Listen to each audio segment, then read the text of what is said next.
Le livre de Ruth. Chapitre 1. Du temps des juges, il y eut une famine dans le pays. Un homme de Bethléem de Juda partit avec sa femme et ses 2 fils pour faire un séjour dans le pays de Moab.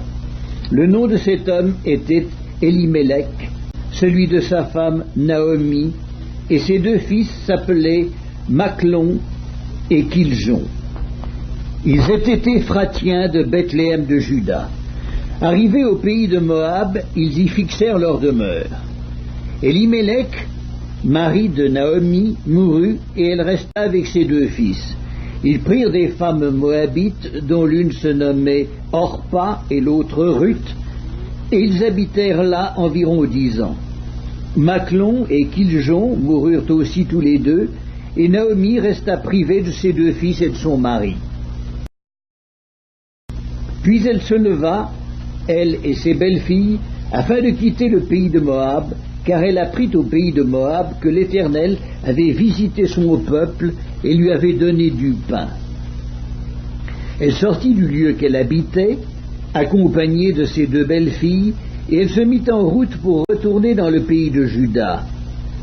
Naomi dit alors à ses 2 belles-filles, « Allez, retournez chacune à la maison de sa mère.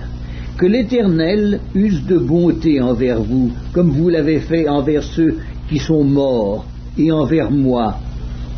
Que l'Éternel vous fasse trouver à chacune du repos dans la maison d'un mari. » Et elle les embrassa.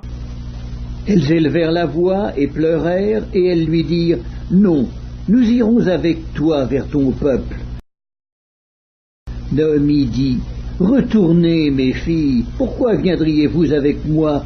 Ai-je encore dans mon sein des fils qui puissent devenir vos maris? Retournez, mes filles, allez, je suis trop vieille pour me remarier, et quand je dirai « j'ai de l'espérance », quand cette nuit même je serais avec un mari et que j'enfanterai des fils, attendriez-vous pour cela qu'ils eussent grandi? Refuseriez-vous pour cela de vous marier? Non, mes filles, car à cause de vous, je suis dans une grande affliction de ce que la main de l'Éternel s'est étendue contre moi. » Et elles élevèrent la voix et pleurèrent encore. Orpa embrassa sa belle-mère, mais Ruth s'attacha à elle. Naomi dit à Ruth, « Voici, ta belle-sœur est retournée vers son peuple et vers ses dieux. Retourne comme ta belle-sœur. » Ruth répondit, « Ne me presse pas de te laisser, de retourner loin de toi. Où tu iras, j'irai. Où tu demeureras, je demeurerai. Ton peuple sera mon peuple et ton Dieu sera mon Dieu. Où tu mourras, je mourrai et j'y serai enterré. Que l'Éternel me traite dans toute sa rigueur si autre chose que la mort vient me séparer de toi. » Naomi, la voyant décidée à aller avec elle, cessa ses instances. Elles firent ensemble le voyage jusqu'à leur arrivée à Bethléem. Et lorsqu'elles entrèrent dans Bethléem, toute la ville fut émue à cause d'elles, et les femmes disaient, « Est-ce là Naomi ?»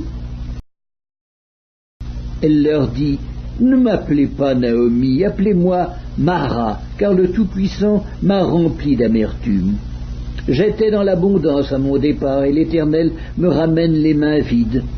Pourquoi m'appelleriez-vous Naomi, après que l'Éternel s'est prononcé contre moi, et que le Tout-Puissant m'a affligé ?» Ainsi revinrent du pays de Moab Naomi et sa belle-fille Ruth, la Moabite. Elles arrivèrent à Bethléem au commencement de la moisson des orges.